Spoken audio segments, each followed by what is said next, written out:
والصلاة والسلام على أشرف الأنبياء والمرسلين أما بعد فأعوذ بالله من الشيطان الرجيم بسم الله الرحمن الرحيم اللهم صل على سيدنا ومولانا محمد النبي الأمي وعلى آله وصحبه وبارك وسلم۔ اللہ رب العالمین سورۃ الہود آیت نمبر 23 کے اندر ارشاد فرما رہا ہے ان الذين آمنوا وعملوا الصالحات واخبتوا الى ربهم اولئك اصحاب الجنة هم فيها خالدون۔ بے شک جو ایمان لائے اور انہوں نے اچھے عمل کیے اور انہوں نے اپنے رب کی طرف رجوع کیا تو یہی لوگ جنتی ہیں، وہ اس میں ہمیشہ رہیں گے۔ ان الذین آمنوا، بے شک جو لوگ ایمان لائے۔ اس سے پہلی آیت میں اللہ رب العالمین نے کفار کے دنیاوی حالات اور اخروی خسارے کا ذکر فرمایا تھا۔ اس کے بعد اس آیت میں اہل ایمان کے دنیاوی حالات اور اخروی فوائد بیان فرمائے۔ اس آیت کی ایک تفسیر یہ ہے کہ بے شک وہ لوگ جو ایمان لاتے ہیں اور اللہ تعالیٰ کی عبادت کرتے ہیں اور عبادت کی ادائیگی کے وقت ان کے دل اللہ کے ذکر سے مطمئن ہوتے ہیں اور اس وقت اللہ تعالیٰ کے سوا کسی اور کی طرف متوجہ نہیں ہوتے۔ وَأَخْبَتُوا إِلَىٰ رَبِّهِمْ کا ایک معنی یہ بھی ہے کہ اللہ تعالیٰ نے ثواب و عذاب کا جو بھی وعدہ فرمایا اس کی سچائی پر ان کے دل مطمئن ہیں۔ اور ایک تفسیر اس آیت کی یہ ہے کہ بے شک وہ لوگ جو ایمان لائے اور اچھے عمل کیے اور اس بات سے ڈرتے ہیں کہ کہیں ان کے اعمال میں کوئی نقص یا کمی نہ رہ گئی، جن لوگوں میں یہ تین اوصاف پائے جائیں وہ جنتی ہیں اور ہمیشہ جنت میں رہیں گے۔ اور یہی ہمارے اسلاف کا طریقہ رہا کہ وہ ایمان لانے اور نیک اعمال کرنے کے باوجود ان میں نقص یا کمی رہ جانے کے ڈر سے خوف زدہ ہوتے تھے، بلکہ وہ عظیم المرتبت صحابی جن کے عدل اور انصاف اور بہترین حکمرانی پر تاریخ اسلام کو ناز ہے اور جنہیں دنیا میں ہی مالک جنت قاسم نعمت صلی اللہ علیہ وسلم کی زبان اقدس سے جنت کی بشارت ملی، یعنی سیدنا عمر فاروق اعظم رضی اللہ تعالی عنہ، وہ بھی اس معاملے میں خوف زدہ تھے۔ بخاری شریف کی حدیث مبارکہ ہے کہ جب حضرت عمر فاروق اعظم رضی اللہ تعالی عنہ پر قاتلانہ حملہ ہوا اور شہادت کا وقت قریب آیا تو ایک انصاری نوجوان حضرت فاروق اعظم رضی اللہ تعالی عنہ کی بارگاہ میں حاضر ہو کر عرض گزار ہوئے، اے امیر المومنین، آپ کو اللہ تعالیٰ کی طرف سے بشارت ہو کہ اسلام میں آپ کا جو مقام ہے وہ آپ جانتے ہیں۔ پھر جب آپ خلیفہ بنائے گئے تو آپ رضی اللہ تعالی عنہ نے عدل و انصاف کیا اور اس کے بعد شہادت پائی۔ حضرت فاروق اعظم رضی اللہ تعالی عنہ نے ارشاد فرمایا، اے بھتیجے، کاش مجھے برابری پر چھوڑ دیا جائے کہ نہ عذاب ہو اور نہ ثواب۔ یعنی جن کو اللہ کے نبی صلی اللہ علیہ وسلم نے فرمایا عمر فی الجنہ، عمر جنتی ہیں، ان کو اور جب تک وہ حکومت کرتے رہے تو عدل و انصاف کے ساتھ حکومت کرتے رہے، یعنی ان کے عدل اور انصاف کی اب تک لوگ مثالیں دیتے ہیں کہ حضرت فاروق اعظم رضی اللہ تعالی عنہ کا دور ایسے منصفانہ دور تھا، ان کے دور کے اندر عدل ہی عدل تھا، وہ اپنے اور اعمال بھی کرتے تھے اور صحابی بھی تھے، لیکن اس کے باوجود وہ اللہ کے خوف سے کس زدہ خوف زدہ ہیں، ڈر رہے ہیں۔ وہ کہتے ہیں کہ مجھے ان دونوں کے درمیان میں چھوڑ دیا جائے، کس کے؟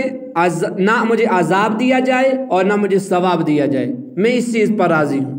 اللہ تعالی ہمیں بھی اپنے اعمال کی فکر کرنے کی توفیق دے۔ مثل الفریقین کالاعمی والاصم والبصیر والسمیع هل یستویان مثلا افلا تذکرون۔ دونوں فریقوں کا حال ایسا ہے جیسے ایک اندھا اور بہرا ہو اور دوسرا دیکھنے والا اور سننے والا، کیا ان دونوں کی حالت برابر ہے؟ تو کیا تم نصیحت نہیں مانتے؟ مثل الفریقین، دونوں فریقوں کا حال۔ اس سے پہلے اللہ تعالیٰ نے کافر اور مومن دو گروہوں کا ذکر فرمایا، اب اس آیت میں ایک مثال بیان فرما کر ان کی مزید وضاحت فرما دی۔ اور آیت کا خلاصہ یہ ہے کہ دونوں فریقین یعنی کافر اور مومن کا حال ایسا ہے جیسے ایک اندھا اور بہرا ہو اور دوسرا دیکھنے والا اور سننے والا ہو۔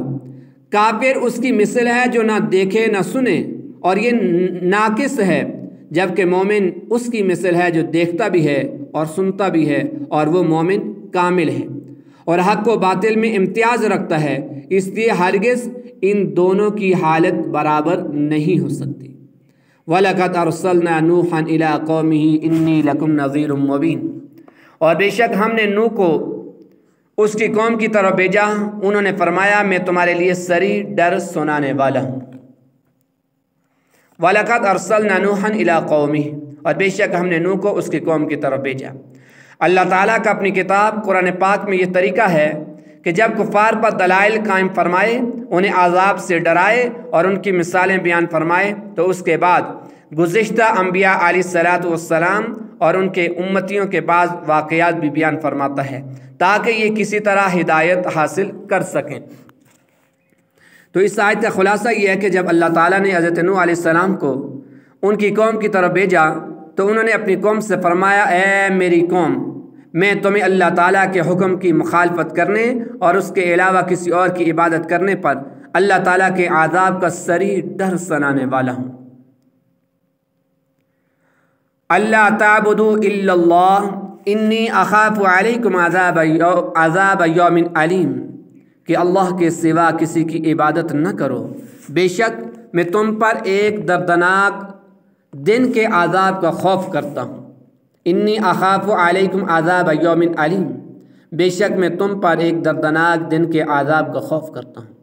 حضرت نوح علیہ السلام نے اپنی قوم سے فرمایا کہ اے میری قوم، اگر تم خالصتاً اللہ کی عبادت اور اس کی وحدانیت کا اقرار نہ کرو گے اور ان بتوں سے کنارہ کشی اختیار نہ کرو گے تو مجھے خوف ہے کہ کہیں تم پر اللہ تعالیٰ کی طرف سے دردناک دن کا عذاب نہ آ جائے۔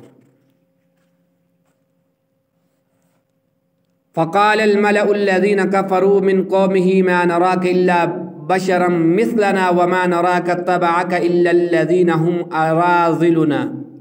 أراذلنا بادي الرأي وما نرى لكم علينا من فضل بل نظنكم كاذبين۔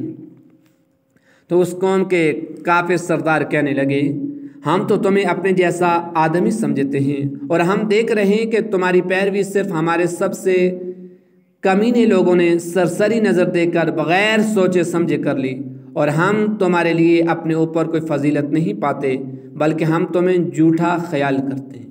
فقال الملأ الذين كفروا من قومه، تو اس قوم کے سردار قوم کے کافر سردار کہنے لگے۔ حضرت نوح علیہ السلام نے اپنی قوم کو اللہ کی عبادت کی دعوت دی تو انہوں نے 3 شبہات وارد کر کے حضرت نوح علیہ السلام کی نبوت میں طعن کیا۔ پہلی بات انہوں نے کیا کہی کفار نے، حضرت نوح علیہ السلام ہماری طرح بشر ہیں، یعنی یہ ہماری طرح انسان ہیں۔ اس گمراہی میں بہت سی امتیں مبتلا ہو کر اسلام سے محروم رہیں۔ قرآن پاک میں جا بجا ان کے تذکرے ہیں۔ اس امت میں بھی بہت سے بد نصیب نبیوں کے سردار صلی اللہ علیہ وسلم کو بھی ادبی سے بشر کہتے ہیں اور اپنے جیسا کہتے ہیں، اور ہم سری کا فاسد خیال رکھتے ہیں کہ ہم سری یعنی ہماری طرح بالکل برابر ہیں۔ اللہ تعالیٰ انہیں گمراہی سے بچائے۔ اور دوسرا انہوں نے جو خیال کیا، طعن کیا، حضرت نوح علیہ السلام کی پیروی سب سے کمینے لوگوں نے غور و فکر کے بغیر کر لی۔ کمینوں سے مراد ان کے وہ لوگ تھے جو ان کی نظر میں گھٹیا پیشہ ور تھے، اور حقیقت یہ ہے کہ ان کا یہ قول خالصتاً جہالت پر مبنی تھا، کیونکہ انسان کا حقیقی مرتبہ دین کی پیروی ہے اور رسول اللہ صلی اللہ علیہ وسلم کی فرما برداری ہے، جبکہ مال، منصب اور پیشے کو اس میں دخل نہیں۔ دیندار، نیک سیرت، پیشہ ور کو حقارت کی نظر سے دیکھنا اور حقیر جاننا جاہلانہ فعل ہے، بے وقوفوں کا فعل ہے۔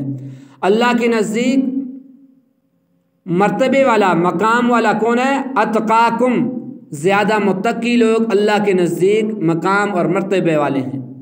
اور تیسرا جو انہوں نے طعن کیا کہ ہم تمہارے لیے اپنے اوپر مال اور ریاست میں کوئی فضیلت نہیں پاتے بلکہ ہم تمہیں نبوت کے دعویٰ میں اور تمہاری پیروی کرنے والوں کو اس کی تصدیق میں جھوٹا خیال کرتے ہیں۔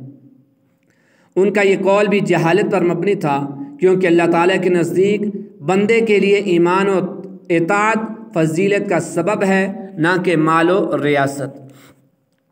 اللہ تعالیٰ کی بارگاہ میں دعا ہے کہ رب العالمین ہمیں قرآن کو سمجھنے کی توفیق عطا فرمائے۔ وما علیہ الا